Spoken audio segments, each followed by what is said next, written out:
Promesse biblique du jour, bonjour à tous.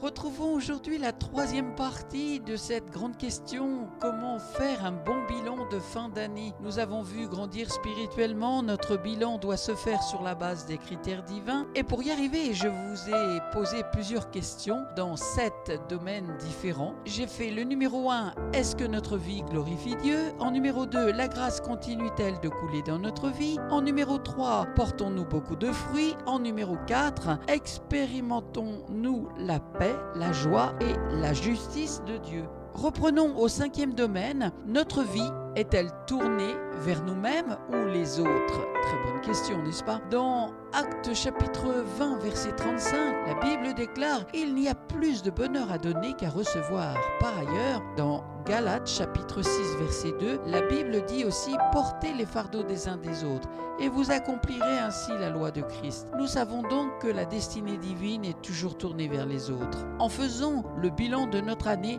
nous devrions nous demander si nous étions plus tournés vers nous-mêmes ou si nous avions aussi donné de notre temps, argent, moyens, bras, etc., etc. à tout notre entourage, notre église, notre conjoint, nos enfants, nos proches, en gardant en esprit que l'ordre divin exige de nous de faire passer Dieu au premier plan. Ensuite, notre conjoint, puis nos enfants. C'est seulement après que doivent venir l'œuvre de Dieu, le travail en ville, etc.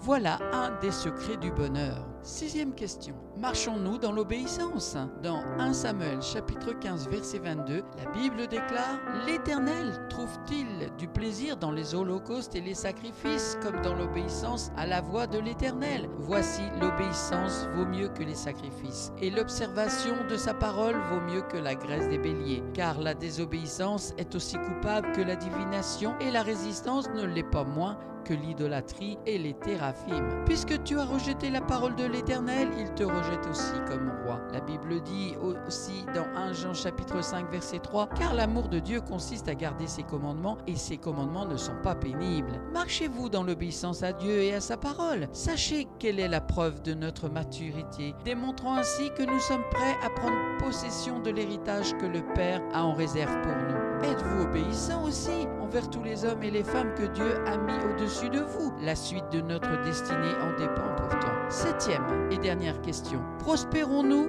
à tous égards, comme l'état de notre âme? Pour finir, et en guise de résumé, il nous faudra faire le bilan spirituel de l'année qui s'apprête à prendre fin, afin de déterminer si nous sommes réellement en train de croître, de stagner ou de rétrograder dans notre communion avec Dieu, dans notre temps de prière, au niveau de notre appel, dans notre ministère, en bonnes œuvres et surtout au niveau de l'obéissance à la parole de Dieu. Dans le psaume 139, versets 23 et 24, le roi David a pu dire « Sonde-moi, ô Dieu, et connais mon cœur, éprouve-moi et connais mes pensées. Regarde si je suis sur une mauvaise voie, et conduis-moi sur la voie de l'éternité. » Dans Lamentation, chapitre 3, verset 40, la Bible déclare aussi « Recherchons nos voies et sondons, et retournons à l'Éternel. » Il y a aussi dans Job, chapitre 13, verset 23, et Agé, chapitre 1, versets 5 à 7. Dans 2 Corinthiens, chapitre 13, l'apôtre Paul dit aussi « Examinez-vous vous-même, pour savoir si vous êtes dans la foi. Éprouvez-vous vous-même. » Galates, chapitre 5, versets 22 à 23, Psaume 119, versets 59 à 60, et Luc, chapitre 2, verset 52. Au niveau de l'âme,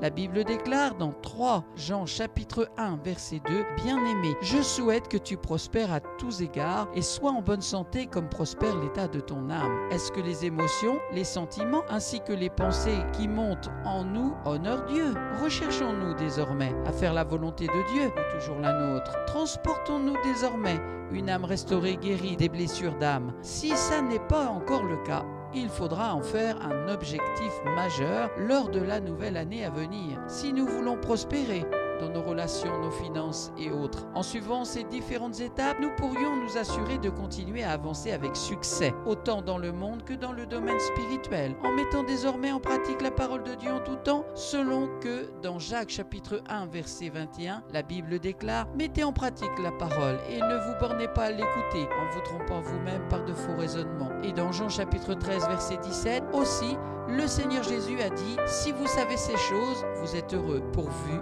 que vous les pratiquiez. » Et si jamais le bilan vous faisait savoir des choses alarmantes autour de votre propre vie, n'hésitez surtout pas à aller voir votre conseil pastoral pour obtenir une aide plus approfondie. Voilà comment faire un bon bilan de fin d'année, non en fonction de notre prochain, ni en fonction d'un autre ministère, mais uniquement autour des critères divins, en nous comparant à nous-mêmes et à la personne que nous étions hier, pour la gloire de Dieu. Amen. Merci pour votre attention. Merci d'avoir pris du temps pour écouter Promesses bibliques du jour. Je vous souhaite bon courage, bonne méditation. À très bientôt.